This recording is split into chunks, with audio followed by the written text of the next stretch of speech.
So hello everybody. I got this new map mod. This map mod is crazy. It looks great. You know, we gotta spice things up a little bit here. Yeah, we're gonna be playing as Argentina. We start out in a presidential dictatorship with the jingoistic party, which is good. Why is that good? Because we have ultimate control over our economy with the protectionism of state capitalism. Residency just impacts who are allowed to vote, but that's not a big deal right now. And then jingoism. Now, jingoism is awesome. Jingoism lets you get war goals faster. Always, always, always when you play this game, you want to go medicine first. Why?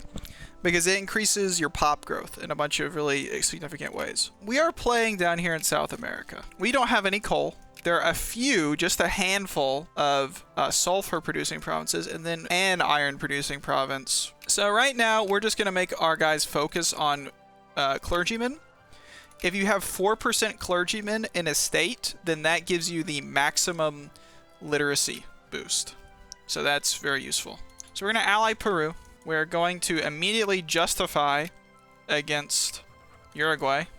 So I've seen some comments. Some people don't seem to fully understand what the deal with these taxation sliders and stuff is. Taxation it's one of your main revenue streams. There are some inadvertent sort of side effects to taxation that I think a lot of people don't understand. In Victoria 2, you have your pops, right? And your pops have 3 needs.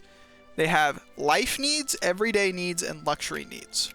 So like, look, this pop is not getting any of its life, any of its everyday, or any of its luxury needs. Your life needs are basic stuff like food, right? Your everyday needs are more advanced stuff like tobacco, tea, luxury goods. And then your luxuries are obviously your even more luxurious goods. Luxury clothes, luxury furniture, wine, opium, coffee. Basically, if your pops are not getting these, what that's going to do is it's going to raise their militancy. As you can see with this particular pop here, it says life needs not fulfilled. Everyday needs not fulfilled. That's going to increase when they can't buy their stuff. And what influences whether they can buy their stuff or not? How much you're taxing them. So the more that you tax people, the less that they can actually buy. And that's kind of a big idea to understand. But that's what determines a lot of your situation. Your militancy is what determines how many reforms you can pass and whether your people are likely to revolt. And if you're playing in the New World, it's actually very, very good to have high militancy, especially at the start. But like right now, we don't care about having high militancy because we want to pass reforms so we can get more immigrants. We could probably take Bolivia in a war, in a 1v1, but we're going to wait. I'm just going to do the safe thing, which is to take Uruguay first, I think.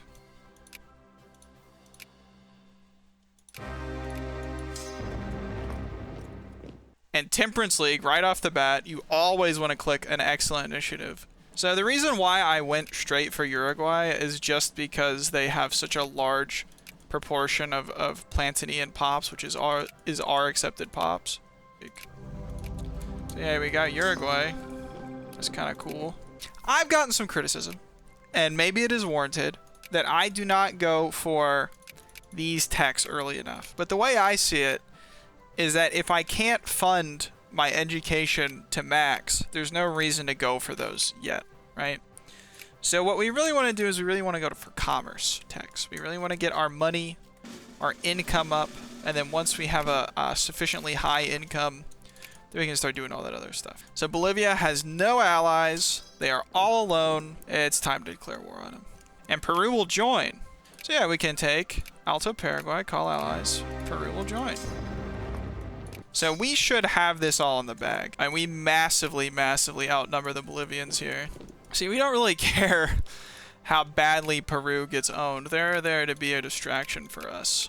We're also going to take our other core back. And we're also going to grab this province over here, Antofagasta. And you're probably wondering why. You're probably because if you don't know anything about Victoria 2, it makes absolutely no sense why we would take these tiny 2 provinces in this state off of Bolivia, right?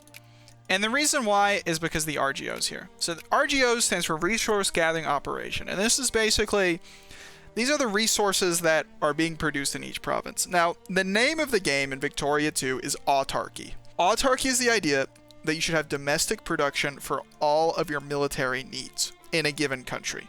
Okay, so that means you own the coal producing province and the iron producing province. The iron and the coal is used to then make steel, which is then used to make your small arms. You need to own the sulfur producing provinces, who are then used to make ammunition and explosives. And you need to own the wool producing provinces to make the clothes for your soldiers. So it's the idea of this kind of like vertical integration. It's almost becoming a meme at this point for me, but we are going to want to attack Peru because, like I said, if you look at the entirety of South America, there are two coal producing provinces. So we are going to want to conquer Peru and get up there and grab their coal producing province eventually. So we don't really care if Peru, you know, loses a bunch of troops in all these battles and everything. So yeah, Bolivia will just give it all to me, so that was pretty easy. I think purely for nationalistic reasons, we will attack Chile eventually. We can... Oh, look at that. We can colonize South Georgia Island, so it's not Las Maldivas. It's not the Falklands, but it's a close second, maybe. Oh, look at that. Oh my god, we got the South Georgia Island. It's 100% British? What the? 15 people live here, and they're British farmers. I don't know how you guys got here, but it's a little awkward. We are going to max fund our administration, our education, though. That should be good. So you see, this little red flag popped up, and it says Rebel Faction. So there are people in Uruguay who their militancy is so high that they want to separate from us. They want to join a rebel faction. And because they are in this province, that is the faction that they've decided to join. We can go and look and say, okay, why do they have such high militancy? Well, their militancy is going down, but their consciousness is going up because of infamy, it looks like. So yeah, your infamy raises your consciousness and militancy and stuff. Pretty cool, though, that we got that South Georgia Island. I didn't really expect that. Yeah, these pops, these British pops, should convert now to our culture because we're paying for the education and stuff now. So the most important texts are philosophy. Philosophy, then social thought, then depending on what else you're doing. These naval texts are mainly important for colonizing and fighting naval battles, obviously. Army texts important for fighting militarily. Before you want to build a navy, you got to remember it costs a lot of money. Like when I played as Bolivia, I didn't build up my navy very much because it costs a lot of money. But I do kind of want to see what we can do in Africa in this game. Man, Bolivia looks so sad like this. So starting out as a dictatorship is not as bad as you probably think it is. Because when you're playing in the New World, you want to pass as many reforms as possible. The more reforms you pass, the more immigrants you get. The cool thing about being a dictatorship is you can kind of choose how much you liberalize and to what extent you can keep your reactionary party, which is like the best one in the game. Also, if you need more colonial points, if you want to go and attack Africa like what we want to do later on this game, it's more beneficial for you to build naval bases because they don't cost as much long term as ships do. Okay. This is kind of a funny event. So there's 15 people in South Georgia and they're having a dry spell, and we can just exploit them even more and make them more angry. Yeah, sure. Why not? I want to see if we can't attack Sokoto. We can't have a cheeky little Sokoto attack. Peru will join us. Yeah, okay, let's go.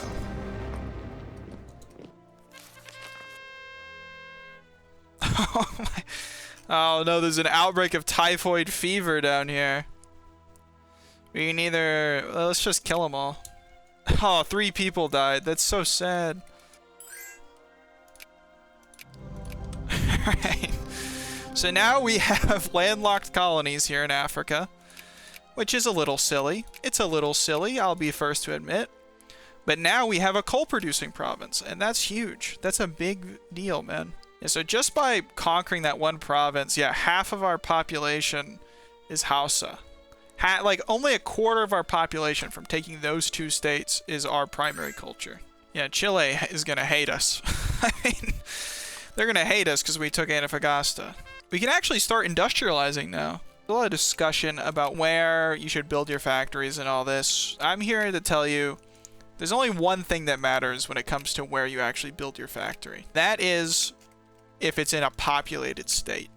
You want people to work your factory. There is another aspect to this to consider, because if you're playing as Peru and you build a glass factory, and glass requires coal, in this state, you get a little bonus. You get a little buff to your production because it's vertical integration, right?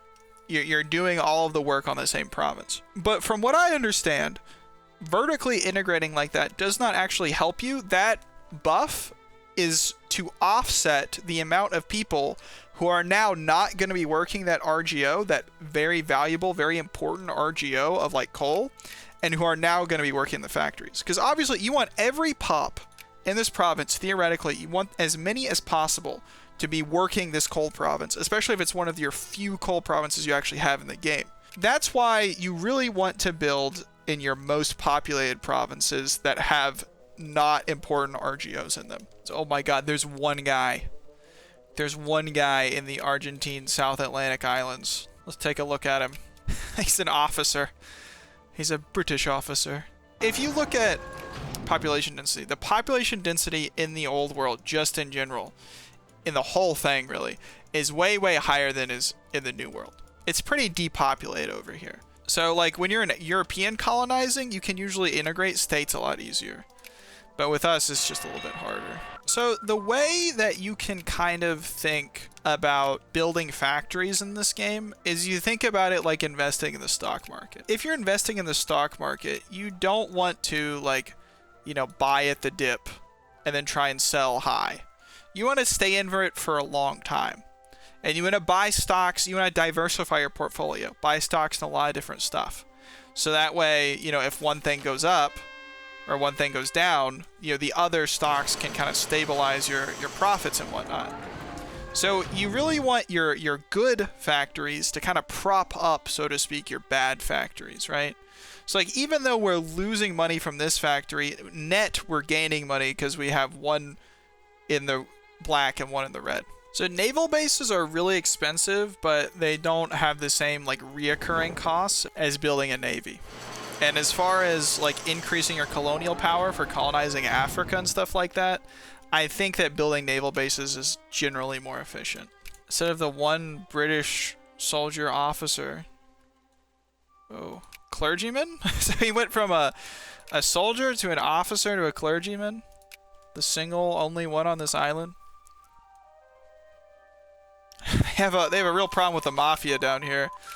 Alright, let's not worry about that. There is such a thing as industrializing too quickly because there are artisans. Before you have factories and craftsmen in the factories, you have artisans. And now artisans are like genuinely one of the most powerful pops in the game because they're wizards. And that's not a joke. Like an artisan pop can turn fruit into tanks. That's in the game's code, which is, it's goofy. I mean, for sure. If you're a huge country with a lot of artisans, then you'll probably be better off at the start of the game than even like an industrialized nation. Just because, you know, there's less stuff that you're like dependent upon. I think we might forego the conquering of Peru plan, because I was literally going to do that exclusively to get a coal producing province, but we have one of those now.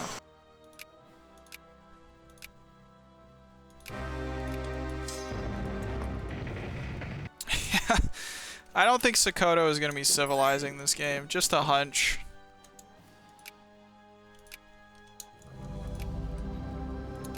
So look at that. We got even more provinces from them. I also got some criticism for not going down the political thought tree.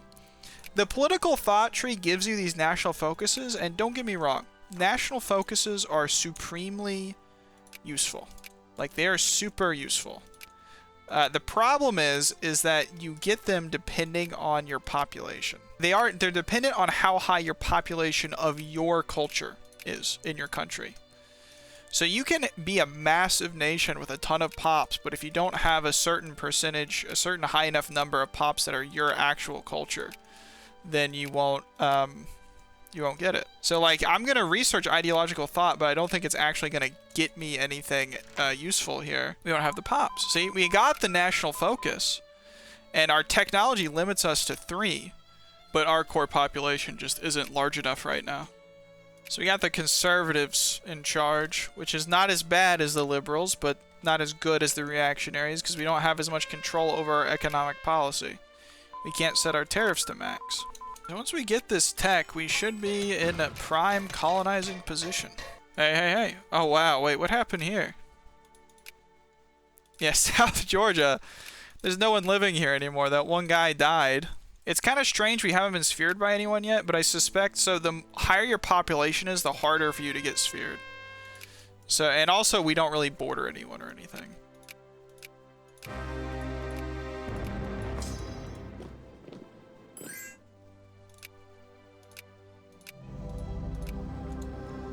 Hey, we're back to a secondary power. And let's give more people the right to vote, why don't we? Ooh, look at that. Oh, people are moving. People moved to South Georgia. They're fish farmers. This is cursed. This is a little gross. I mean, I'm glad we did it. I'm kind of proud of myself, but it's also just a little gross. I really thought that we would have to go and, you know, and conquer all of this, but especially if we can get the Niger Delta, tons of coal, and I think oil later on in the game. I mean, in real life, there's oil over there, so. And we can even get African regiments. This might have been a little unnecessary, but I still want to. We gotta take over Chile at some point, just for the LARPing sort of factor, you know. I mean, if you ever want to colonize in Africa in this game, this region is really, really good. The Niger Delta. It's very cute that we got South Georgia. And I hope that we can get a little bit more. We can grab the Falklands. Because we do have a core on it. But we will need to contest the British. Contesting the British Navy, it's not easy. Hey, we get universal. Now everyone in our country can vote. Oh my god, look at all the immigrants we're getting. Are we getting more than the US? We're not getting more than the US, but we're still getting a lot. So we can try to sort of get this for... Oh, we got it. It's scrambling time, ladies and gentlemen. Scramble for Africa time. Let's get the coast first. Coast to coast. We also want to just spam out frigates. So we got Denmark over here. Denmark is colonizing. We hate to see it. We got a big competition for the Congo between Denmark and Spain. If we take the Volta here, that should cut Denmark off from over here, but I think we might actually want Cameroon more. Because the Volta is not particularly useful. It's got a lot of pops, but everywhere in Africa has a lot of pops. With every frigate we build, we get a little bit more colonial power. Oh, I forgot we can totally build naval bases in the colonies that we just conquered as well. It's cool. It's actually not bad that we have the Danish over here, because they'll serve as a little buffer between us and the British, hopefully. And yeah, we don't really care who gets it down here either. There's so much to consider here. In our little colonial enterprise. Wait, so if we get Wadai, that cuts off Bornu and North Cameroon. See, now we're thinking like a colonizer. Okay, so it looks like Denmark is probably gonna win up here in outer Hausaland, which is not great. It's not the best thing, but they are a little distracted, which is good. Don't get me wrong. We do want outer Hausaland, because if we don't get that, then that won't let us cut off Bornu over here. So much to consider. I mean, the fact that we've gotten all of this at all is actually kind of a miracle. I wish I could go to Denmark and say, hey, Denmark, we'll give you Togo if you'll let us have that.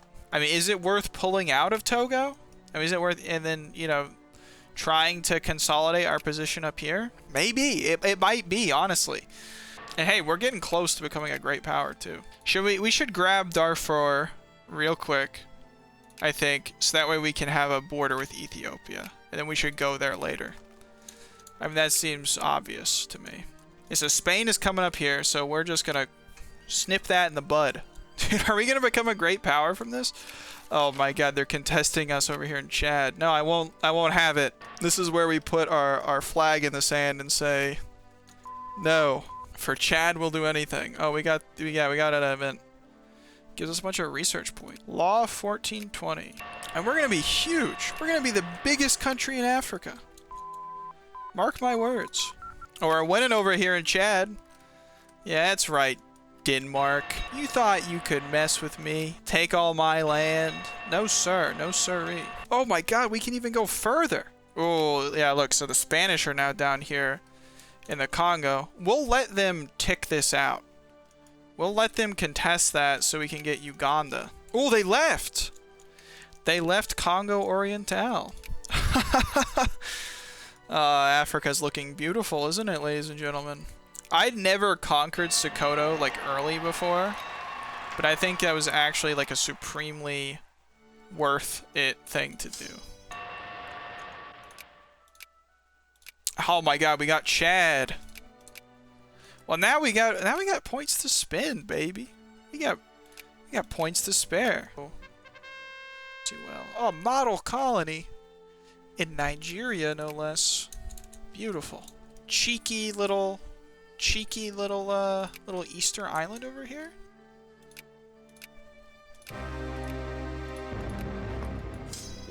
Very nice, very nice. We can go from sea to shining sea over here in Africa. Once we take out the Ethiopians. Oh my good gravy. That is a big colony. Oh my god, what is happening in Europe?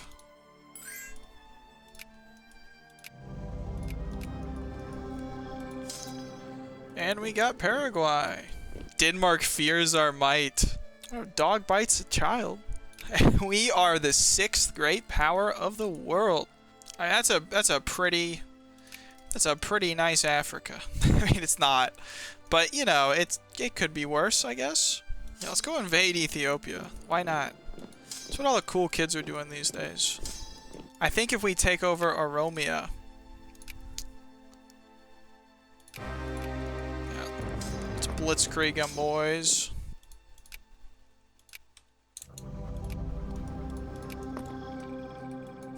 I mean, this great powers list is a little not okay. I mean, this... You know, something has gone really wrong with the world when the Swiss are the 8th great power. And look at that. So now we really do stretch from sea to shining sea of Africa. We will conquer Donggala. And we can't really add another war goal, so sure. Oh no, the liberals! Oh, China westernized. They're a great power now. That's why we moved down. Ah, all the Chinese are going to America. Come on, China. God, that's a big, juicy, unified China, isn't it? Should we, Argentina supports Polish independence. Oh, we're in a great war. Okay. Alrighty. You can do it, Germany. I believe in you. Also, we got the USA on our side. I mean, come on. Oh, another model colony. We've gotten 2 model colonies this game. It's 2 more than I normally get, I'll tell you that much. Yeah, this is a splendid little war. You know what, that's exactly what this is. Yeah, they're getting owned over here in Europe. Hey, we won.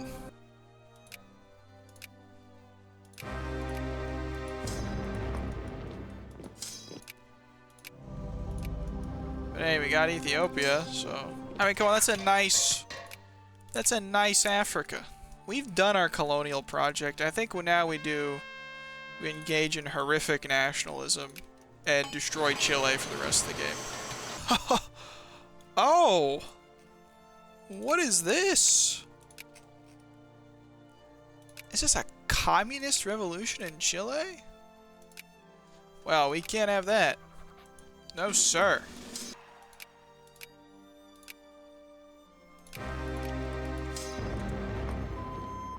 Oh, there's another Great War? Come on. Nobody told me about this? For Alsace-Lorraine. It's always Alsace-Lorraine. I think I'm liking this this army composition that I've been using. It's 5 soldiers, 5 cannons, an engineer, and a hussar. That seems to be a pretty good mix. How many liberal parties do we have? We've got a jingoistic, interventionist, what? Oh my god. Holy. This party rules if it wasn't for the free trade. Oh, what the heck, we can tax people now? Oh yeah, we got the cool party. Oh, we got the jingoistic cool guy party. Let's go. Let's frickin' go, dude.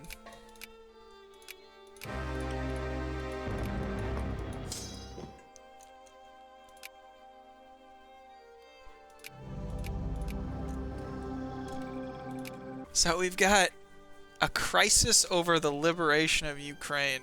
There are no words for how goofy this is. Well, we got Ukraine now.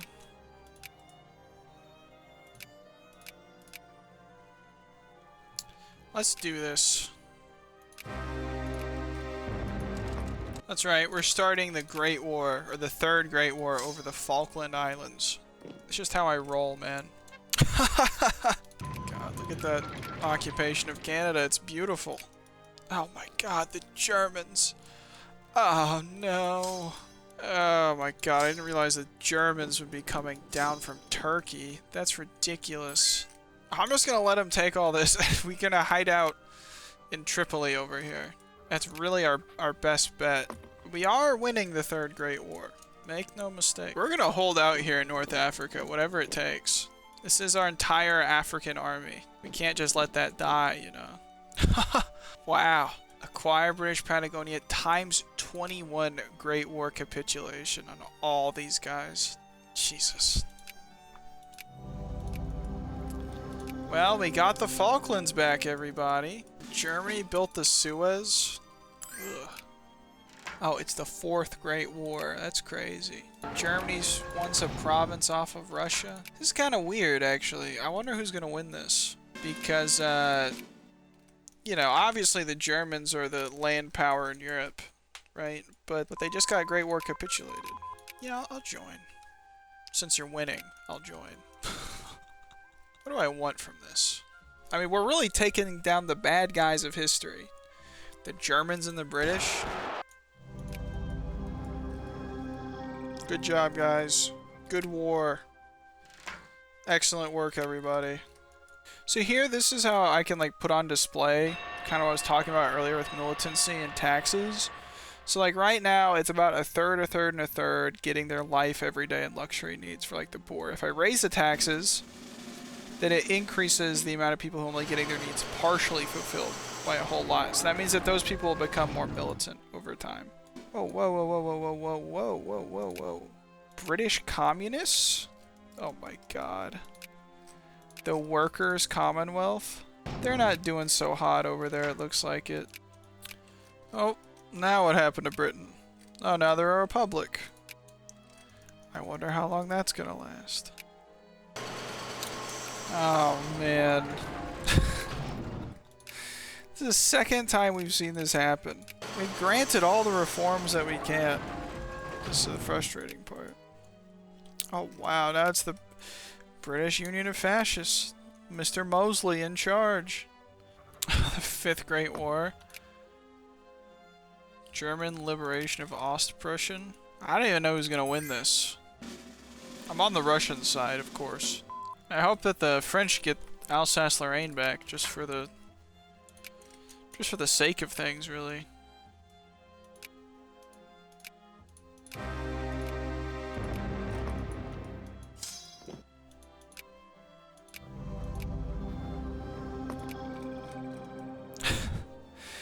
Are you happy now? This is what the people ordered. This is what they came to see. Look at that. Oh, yeah, you want me to join this little war? The Fifth Great War? Yeah, sure. I'll join. Oh, wait, are we the...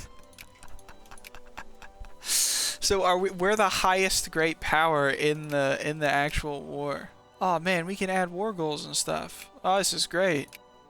Oh, what should we take? So let's take Niger, Outer Hausaland, and Somalia. I say we let this war drag on a little bit.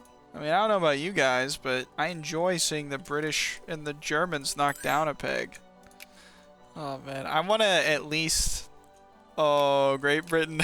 Argentina. Argentina is a greater power than Great Britain now. A little bit more. Come on. Let's make them below Russia. Yeah, let's just do it.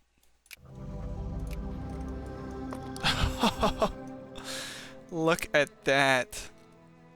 Oh my god, you can barely fit all of it on the screen at once. This is beautiful. I mean, I don't care what anyone says. I mean, this is what peak performance looks like. We are the 3rd greatest power in the world. I like it, like every game I play now, Japan just like hangs out on their home islands and just like builds up. And like becomes the industrial power by the end of the game. Even though they don't even like conquer anyone or anything. They just chill. Oh my, this is beautiful. This is beautiful. Spanish colonial conquest of German Sinai. Yeah, they want the Suez back, dude. I say let them have it. I love that Spain stole the Suez back from the Germans. I mean, that's something else. Welcome everyone to the world as it is. On January 1st, 1935, France constructed the Panama Canal after suing Colombia. Europe is a mess. France has gotten its rightful claims in the Rhineland. Germany had Prussia break free of it. And now Germany is ruled by the fascists, by the NSDP. Poland is big. Ukraine is small. Austria-Hungary is disgusting. Italy sucks. China is big and westernized. #1 great power in the world. Followed by the USA, Japan, France, Great Britain, Argentina, Russia, and then Germany. About a quarter of our population is our culture, and the rest are Africans. We extend from sea to shining sea. This game was kind of crazy, I'm not going to lie. If you guys like that video, leave a like. Comment down below what country or game you'd like me to play next. And I will catch you guys in the next one. Take care, everybody.